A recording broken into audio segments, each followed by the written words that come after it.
to out-yield competitive brands like Veltima, and there's 6 years of university data to prove it. Ask your Syngenta retailer about using Miravis Neo for more yield more often. Based on 2024 Stratus Retailer Efficacy Study. Always read and follow label instructions. Got a minute? Great, because 1 minute is all it takes to protect your yield from pests next season.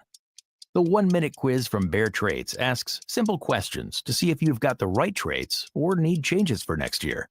So what are you waiting for? Time's ticking. Visit traits.bayer.com/quiz to get started and trait your fields right. Read and follow pesticide label directions, grain marketing, and other stewardship practices. News time is 7 minutes after 7 o'clock on this Wednesday.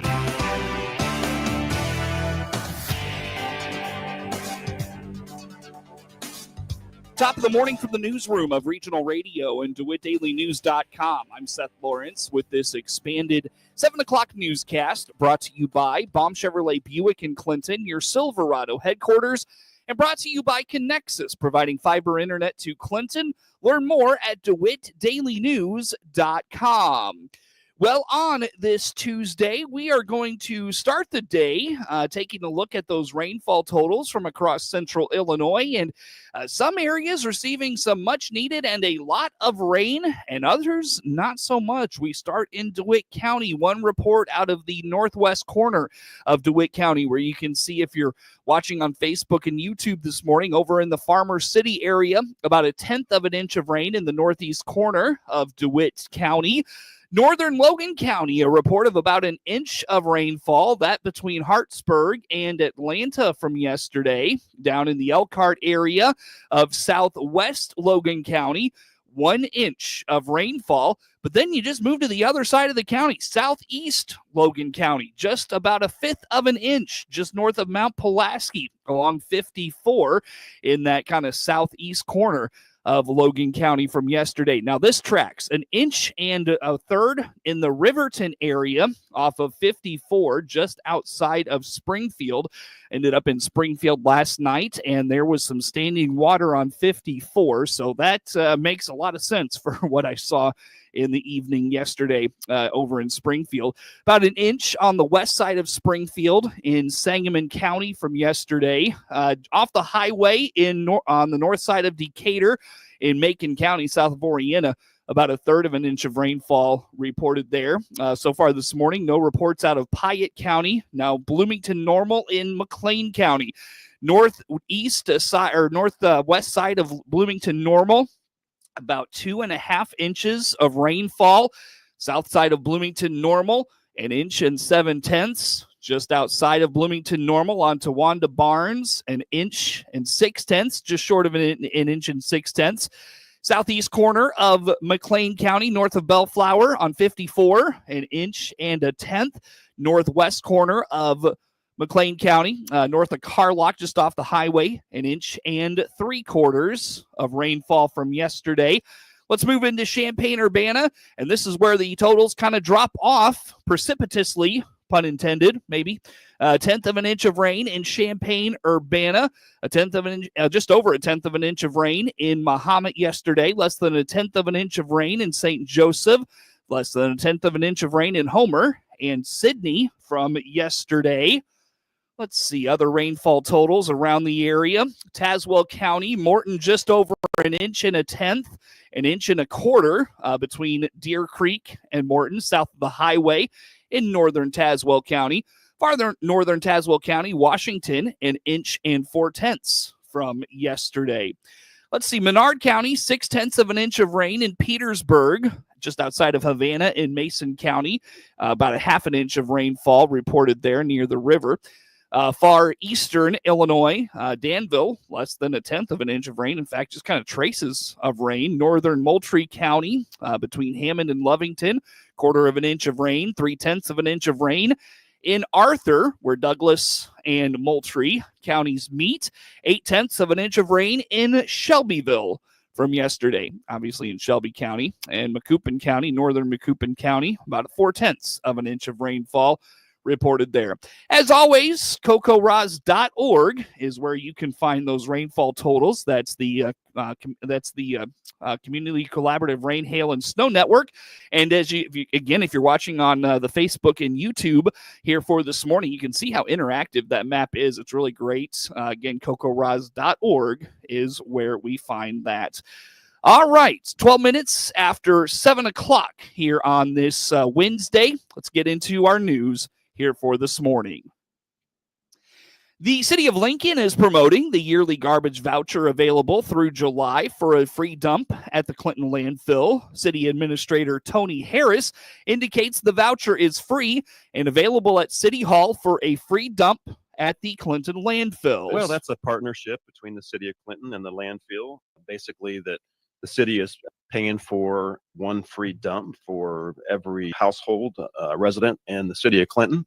Can't take paint, any kind of electronics or tires. Electronics, unfortunately, it's past now, but we just had an event last weekend. I think it was Saturday that the city paid for a recycling event. So, we do that once a year. And, if we see a big need for that, we might step that up and do it a couple of times a year. And we partner with Midwest on that. So Harris hopes residents will take advantage of this opportunity. He and city leadership are serious about property upkeep and feel it would be a good way to help move the community forward. You and I have talked, Seth. I'm big on trying to keep the city clean, and we're working on some things through ordinance to do just that. So this kind of goes right along with that. So I encourage the citizens of Clinton to take a look at that, and if they have things they need to dispose of that might be around their house, to contact us at City Hall. It's a voucher. It's good. Started on June the 30th, and it runs through August the 8th. It's like I said, a voucher program. They can pick the vouchers up at City Hall, and they have to go to City Hall in person to pick it up, because we have to match their address on their driver's license, and they also have to produce that driver's license at the landfill just to show that they are a City of Clinton resident. The vouchers, again, are available until Friday, August 8th. Harris indicates at the landfill you will be required to load your things into a dumpster. Last weekend, the DeWitt County 4-H show kicked off with a full day of horse shows. Kendra Wallace with the University of Illinois Extension in DeWitt, Macon, and Piatt counties says now the horse shows are out of the way, the rest of the projects will be shown starting Thursday through Sunday. She notes visual arts has been a big category in recent years. So I would say roughly 30 to 40 different categories are going throughout the day, Friday and Saturday. They are pretty full. Visual arts is always a very, very large area for us. So we try to spread that out as much as we can, not only for ourselves, but for the exhibitors, because the exhibitors are showing more than one project a lot of times. So what we do is once they sign in Friday morning for check-in, and they check in with their superintendent, they have an opportunity to sign up for a judging time. And so that allows them to help schedule themselves out during the weekend, so they're not stacked up or waiting continuously to be judged. I want to say we currently have like 200. I know it's an event that everyone, it's culminating for the year and for the kids to showcase their work over the 4-H year, but I know a lot of families that really look forward to it, just because we do have the opportunity to, even though we're combined, it is kind of a closed group of individuals, strictly meaning we don't share with county fairs like other counties around the state do. They combine their 4-H show and their county fair. With DeWitt, Macon, and Piatt, we've blended it, and it is just 4-H show. We don't have any of the rides, but we try to keep the activities up for everyone, because again, we do want everyone in the communities to come out and experience the show. Wallace indicates they've changed the schedule a bit this year. In the past, judging would continue all day. This year, they've scheduled breaks at 1 p.m. to allow judges to get lunch. This is also to be sensitive to any religious observances. So general projects, we have had a slight shift in schedule. In the past, we had just started at 8 o'clock in the morning, and all of our staff and volunteers ran until all of the judging was finished for the afternoon. So anywhere from 3:30, 4 o'clock. But we wanted to make sure that we were respectful of everyone's time, and that we allotted for a break as well. So this year there will be a cut in general project judging in the middle of the afternoon, anywhere from like 11:30 to 1 o'clock-ish, for our judges to have a chance to grab some lunch and just take a quick break, because we know that it is a lot, and that is also something that we offer our judges. So any of our volunteers that come out and judge for us, we provide lunch a little bit in the morning. So Sunday morning is the beef show that starts, I believe it's at around 8:30, 9 o'clock in the morning. And then all of our natural resource categories will be, and trades will be in the afternoon, mid-morning to afternoon. But again, we try to schedule that to be respectful of anyone's religious observations. The show wraps up Sunday with the award ceremony. Wallace says class champion as well as other winners are awarded. And what that is as the weekend progresses, we tie down or end or wind down, with the awards ceremony. And that is just kind of that opportunity to get all of the kids together and recognize our class champions, our other winners for special awards, just to talk about how that all tied together with who moves on to state fair. We recognize our delegates and but not our alternates. Sorry. It's one of those, it's kind of a weird thing, but just to save on time too, because that is the other portion of it is everybody is very ready to go home by the end of the evening on Sunday. We just want to take that time to point out everyone's accomplishments. Yeah, exactly. The show is this weekend. Learn more by visiting extension.illinois.edu/DMP and find that 4-H show book. When an individual ends up in a domestic abuse situation, one of the first courses of action is an order of protection.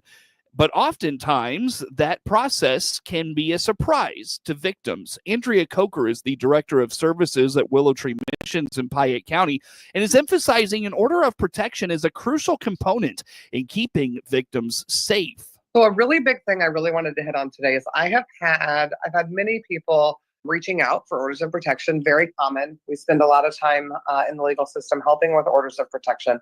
But on the contrary, I've heard a lot recently of people saying, well, I'm not really interested in an order of protection because it's just a piece of paper anyway, and my husband or my partner is a little unhinged, doesn't really care about it, and I don't think it'll keep me safe.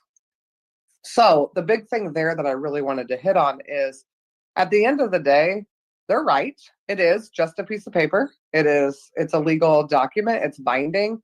But the reason that it's so important is because it makes their actions illegal. It allows there to be consequences for their actions. If they choose to violate it, at the end of the day, there isn't a lot we can do to stop them. That's true. But it's a piece of the puzzle. It's a piece of the safety plan. It's a piece of the puzzle that we can use to help keep someone safe. According to Coker, having an order of protection makes a huge impact on victims and the rate of abuse. She says it puts a lot of teeth behind how much power an abuser has.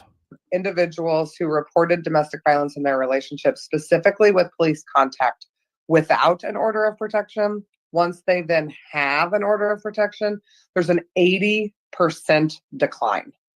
Wow. So while it's not 100%, obviously, it doesn't stop everyone. It doesn't eliminate the whole issue. It deterred people 80% of the time, and that's a huge number, especially if I look at it from the lens of, if you're someone who's being, we'll say, verbally abused every day, if it then eliminates it down even in half, would be a significant reprieve for our victims. And again, if they're reaching out to them, it's illegal. There are consequences for those actions. So again, we still have a safety plan. We still have to try to keep people safe in other ways, but it's a huge tool in the tool belt to set the tone of, I mean it. I had to get law enforcement and the court system involved because I need this to stop, and I want everyone to know that I'm ready to be safe. Many think the process of acquiring an order of protection is quick, but Coker explains it isn't as easy as you might think. And what that is as so somebody can come to me, like somebody could come in my office right now and say, I would like to get an order of protection today. perfect. We'd sit down and meet, and they'd tell me their story. I'll help them kind of create a timeline of events and really put into perspective what's really happened. A lot of times victims accidentally downplay what's really going on. So I walk through that with them and really get all the information so that we can prepare what needs to be in the document in a really like holistic approach. We've got all the information.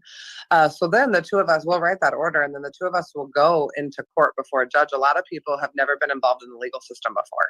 And so when I say, okay, now we need to go across the street and go before the judge, it's kind of this shock and awe of, what? I have to take this into the courtroom. And then the portion that's kind of the hardest is that orders of protection are only good, an emergency order, for either at least 10 days, but not more than 14 days, 21 days. So then we have to come back into court. And at that point, the other half has the opportunity to appear. Oh. So we're going to come back into immediately within 21 days, not more than 21 days. Wow. As long as they've been notified, as long as they've been found by police. So that's another piece of, before we even fill out the document, I walk people through exactly what the process looks like, because that in itself can be fearful and stressful and inducing of a lot of feelings and emotions. Mm-hmm. So if it's not the route that the victim's wanting to go, we try other things first.